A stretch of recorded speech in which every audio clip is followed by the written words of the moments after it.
کو سیاسی و جی داوین پیشهاتین کو لسر عردیل روجاوای کردستانی رو دادن سبارتی ایریشن اسمانیین ترکیه بو سر نافچین کردیل روجاوای کردستانی شخو کو دسپیکد من گوت اوا 5 روزن ترکیه بردوام ایریشن خوده لسر آرمانج کردن نافچین کردی گوند و براگه قصدی ل روجاوای کردستانی نها خیراتنا میوان خوی استودیو کم برز احمد سینو سکرتری پارتی دموکرات کرد سوری الپارتی ایرو میوانی می استودیو بخیراتنا تتکم برز احمد دست پیک دگفن ترکیه بردوام لسر انجام دان اپراسیونک بجایبو سر روجاوای کردستانی دست پیک چاوش رو بتکم سلامشتره کرمده هرکره وجملتی بر براستی رو 4-5 رو دوری ما يعني جديد كي حتى كوباني ندر حتى يدي والبرئي ريشك أو عثمانية مؤكد مروك اندامك جي ملتي زارية في ملتي أكيد نجي رحتي وجي مخابنية لي وك حالة سياسي براسي ما قالك جار لسر في موضوعي ما رأي خوجدانه وما بيانات جي درخستنه ام دبيجن منطقة دبر ما بالذات يو بوي ضحية بيت ضحية خوي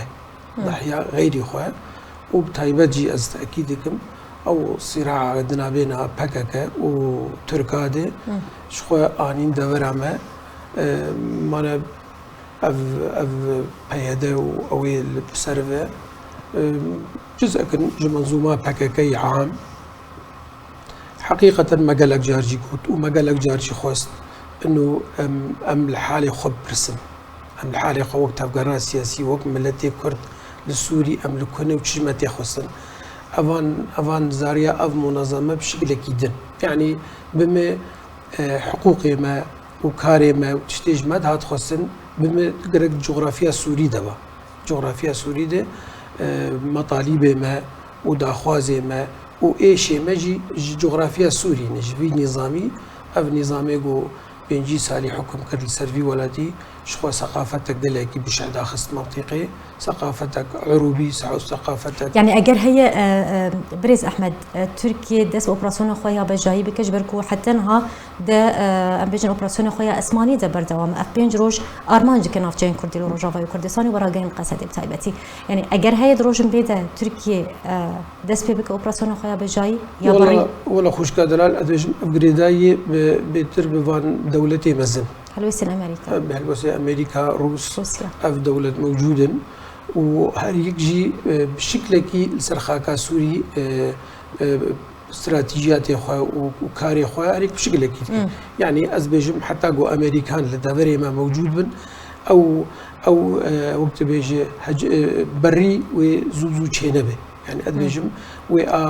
بيتر اف عملياتي انا تكرن والعثماني به ولا سرخا عردي به جبر امريكان حتى انا وقت فهم ما جير او دولة يعني حتى هبونا ويل سر عرضيها بالنافچين كردي تو اوبراسيون بجاينا يعني ازولو باش اما تبحثها هلوستا امريكا كرت تبحثها هلوستا روسيا كرش خمل سر هلوسين هردو ولاتين زلهيج بسكرن امريكا شخوا هلوسدا قوت هر اوبراسيونك بها مانجي لقال امريكا وباندوري لاركي امريكا دشري ربرونا داعش تيروريست وبك تهلوستا امريكا تفي هلوستي تشاوش روماتك از دبيجي خوش كادلا شاناتشي يعني شخوا امريكا دبيجي يعني وجودها ما اللي دافري بيترجبو محاربه داعش و ادبيجم خويا جيبو يعني جدو 2014 و 15 اختاقو داعش دولة اخو اعلان كرو او اعلان كر بيشتي 2016 و 17 وقتاقو دريا تحالف ري وقتاقو او بداوي هات امريكان حتى وكذا لحظه وامتد شي ما مزاريه دفرين ومزارين شيء هين لازال او خطر موجوده بداوي نبويه بلكي وك العردي الدوله الاسلاميه شويه لي وك فكر الرامان لازال موجوده امريكان دبيجي اجبوي اما وك كرد بما تشتي خصن وانا دبي ام يعني ام قضيه اخويا وام تشتيقوا جمتي خصن وتشتيقوا البرجعوا دبي امجي ولو لسرب ساكنن ومقاربن وحاله تشخيصكن وام حلول جير بدن يعني بما دبر منها يعني دبر مدرسيني بزندنه مدرسيني مزن أدبجم جديري كده سبب وحتى كوباني وإلى آخره جميع مناطق كردي دبن قفا وأوادي لك أملكني لما قلت إما جرك مجي حالك ما نرينك دابا ما موقفك دابا باتجاه أملكني يعني مثلا قيادة أو قيادة عمليتك أو شربك سكنين مفاوضاتك أو دك أبي ديت أم وقت تفكير سياسي أم نشري كتشكينة أم جد مين المتفرج بما جرك أنا قلب موقفي خو مدابا موقفي خو خديد الكتبانة تشتان نرينا خوج حلا قضية يعني بين شو أركل سرو تفكير كردي يعني تفكير سياسي بري بشي دبي مكاريبا خو بسر هذا أبي جو جانب مشروع قومي ده شغلن جرك نرينك مهبة نرينك مع عام هذا وق بيك هاتيك بس قصدي بيد شركات قبولنا تماما يقولون صندلين أم جهان بي وجامرة بزلاليج مرد بيجي دبي ما حالا ما أبي أم حالاك نهال الجم قصدي تشمو من يجي أبي إدارة ذاتي أبا موجود فريبري وحلاوي لشكري موجوده يعني انه قصد بالكبه شو موقعيه بالمستقبل ده اما وك ام حاله سياسيه دي ما ام جي شي صالي ام شغل حاله سياسيه دي حتى وك انها ام هين نتفقيني لسر انه ام تشد خوازن للسوري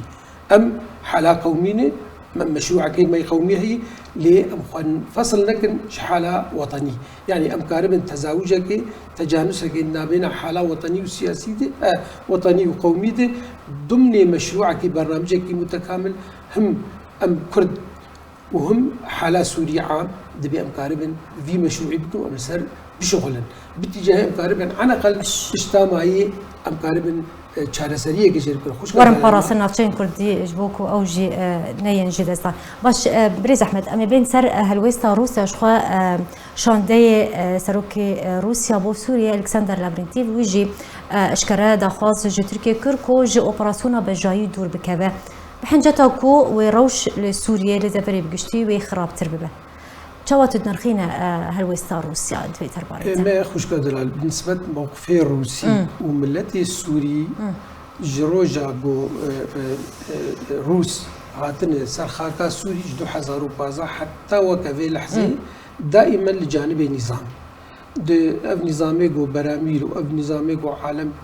بحزارة كشتل وبحزارة بنابر كرون وبحزارة حبسادة أبي نظامي روسي لجانب نظام سكني. أرمان جاي براسنا ريجيمي. أو تشتاوي أساسي البرجعوي أملتي سوري وأف خرابي وأف كشتل البرجعوي نخاني البرد تشتال البرجعوي خويا ويا مهم جرى إنه أف نظام بمينه لسر حكم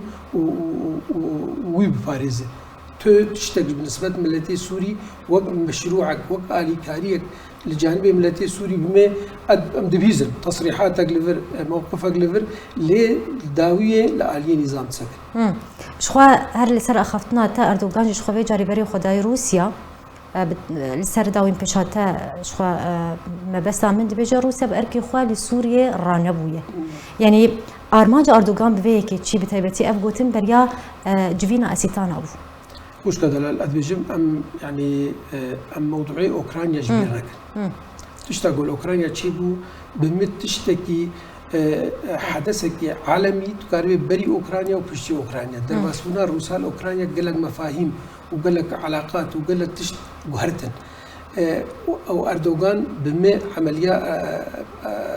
أوكرانيا وروسا خشك تدليست وخشك جي فهمكر وجي استفادك يعني بقول يعني روشا روسيا استغلال كد شري ويب اوكرانيا ره وكرت في شاري بكارتين ما بس بزانبون خندا نفي طرفي مقو او بلك خوش استغلال كرن يعني مثلا بو يك جحلي انه تشلو قنم جي اوكرانيا داخل الخليج تزانه امن الغذائي بالنسبه للدنيا قلت تشكي مهمه يعني بو جزء جحلي انه ليه باش وضعي اوكرانيا وضعي روسا وضعي امريكانا وضعي التحالف الدولي خشب الاتحاد الاوروبي خشب فهمك والسر وان تشتاق لك تشتي خو افاكرن نها اف تشتي تيكرن انا ما تبدا زان تركانا يرو اف تخص تركا زود تخص ليه او لبي كسب بشكل جرند هاد ليه اف وضعي انا اوكرانيا تشيبو يعني الي كاري بيركر انه تشنا بيج دي وبما يعني امريكانجي ولو سستاياك او بمعنى غض النظر ضمن تصريحاتي اسقلقم الروسات بضبط النفس يعني بما هردو لعبه اساسي دملفي نرازين السرفي نرازين ولي كارجي نكرن يعني جير حج داناني مثلا نقو برا نبي ليه اطاري والله اسقلقم ودوه ضبط النفس اريناي دي ناي موقفوان باش اخوا اردوغان رجدا لسر اوبراسيون خويا بجاي لسر روجافاي كردستاني باش يعني وكون هاتا قوت يعني هنا روسيا ونا امريكا جي يعني باشكرا رازبونا خو نشان دايه شرم زار دكن ويكي وهر يك دخواز هاي برنگك يك دبيجه باندور لسر اركي امريكا تشري داعش بك يك جي دبيجه ويروشي خرابتر الوستر بك يعني امكارم بيجن يعني ام بيجن تركيا تبي بيروج بونا هاني ويكارب بيرازبونا امريكا وروسيا في اوبراسيون بجاي انجام بده يعني احتمالاوي تني از دبيجم ولو نرينا مي دولتي مزن يعني وك امريكا وروسيا والاتحاد الاوروبي اف دولة مصالح حيوان في امر جودانه مصالح حيوان قريداي باستراتيجيات هذه بمدى البعيد بل. يعني مثلا قد يجوز مثلا امريكان وروس جينا وقت شعبي خو بغرنج هردوري آلی کش ترکا جینا شعبي خو دغري لي بما بالنسبة دوري ما وجود امريكانا بفي شكلي دوري بوي شكلي برناد نج امريكانا نج تركار ونج روسار ونظام لي لحل جيناك شخوات تشتاقو اجي مخابني اقوى مسر سكنن وقالك جار ما وقت فقرا سياسي وقت حزب ما قالك بيانات باتجاهي دبي امريكان بكاري خرابه يعني تشني عن جيتي خصن لدفري ما يعني اف صالات دهاي نهال دفري ما بنره جناحيا خندني في جناحيا لشكري في جناحيا ابوريد ناحيا اقتصادي وش خنها انا افتشتي فيدا ويتكر انه هاد في عمليه انا هذه بنيه تحتي باش بيشي وكسي سبيل باش بيشن وابن جير حتي باش بريزه ما بين سر ام بيجن داخویانی و لیدوانین برپرسیارین قصدی و پیاده پشتیکو او ایریشا اسمانی دست بکر جا مظلوم عبد می دست بکن شخوا فرماندار گشتی قصدی بانگا خو گاند رژیم اسد داخواجی کرکو به هبشی به هفره شر ترکیه بکن و نافچه بپاریزن بتایبتیش خوا بریا چند روزان جیشاندت مسده بری خدا شامی و جوینک لگل برپرسیار رژیم اسد انجام دان شخوا تو گرینگ یک ندان شاندا مسده بیدر انجام درکد ده وی که چه واش روبت که بانگا بتایبتی بانگا مسلمات از ویژم شخوا يعني ام منظومه بوي شكلي انه بخينه شو دوراوي هي وشو مطلوبه بما ناقي حدي بيره بيترم لا اجيرتين يعني اف منظومه بما تابعي قنديله نبدا سي مظلوم عبدي ونبدا سي غيري وقارب حتى لم باكس قنديله نيش وين نبي وبما امريكان مادام المنطقين او موضوعي قهشنا قصدي ونظام او ونبي يعني امريكان نرازيه وفي نظامي تقبلناك في شكل انه قلت خاصن انه بمين الدبري ودسي خبل سر هر تشتي يعني شخوا دفرد برتارك يعني شخوا قصدي قوت او برخداني بكن او برفاني بكن او جشر آمدنا يعني تفي قفينوان شخوا هر روجكي بانجي لآلية كيتكن جه هوارا خودجين أمريكا روجكي دانو صندران الجر روسيا كن جاركي هوارا خودجينن رژیم اسد لی تبي فان بانجان تبي فان هوارانجي تكسد بوان فناي بشتفانيا واناك قالوا قصدي بيدي يعني بككي وباسكن بسرور روجافاي كردستاني كتنا تشرو شكيت فان بانجا بله از خشب في موضوعي ولو از دبيجم شخوات تشتيقوا للدفري و يعني أب منظومة والسيطرة والسر دفري ما ضمن سياقات معين دبون بل جبر في شخوي جارنا بري خبد النظام وجارنا بري خبد الأمريكان وجارنا بري خبد الروسا بما ونفعنك جبر ملف سوري نماي ملف كي وقت بيجي خاص بفانا وبنظام يا بفانا وروسا بوي وكسا حق دولي دبي هركس يعني هيا ويجي هذا هيدا وتفدم يعني قالك فرص ضرب عسكري قالك شني باش هاتن زيرين هاتن قريب وجه استفاده كربانا قريب واستغلال كربانا كتبها خدمتها منطقيه اللي بمي قالك فرص شون وقت جي باش تنبويه لداويجي يعني نهان هاد دفيدا ميدا تتشاور روشاوي تشروفتك از ابدا از نمرتاح جودا اد بيجي مروش نباشي لي بنسبه قصد الجمهوري خياراتي ويجي اكيد ويهبن ما دام ابو او صاحب القرار وخديه جيش ما دام قنديله الجمهور نقل كي مشكلات كارين بري خطه بله زور سپاس بو میوانی من استودیو بریز احمد سینو سکرتری پارتی دموکرات کرد سوری الپارتی روت میوانی ما زور سپاس لسر آمدموناته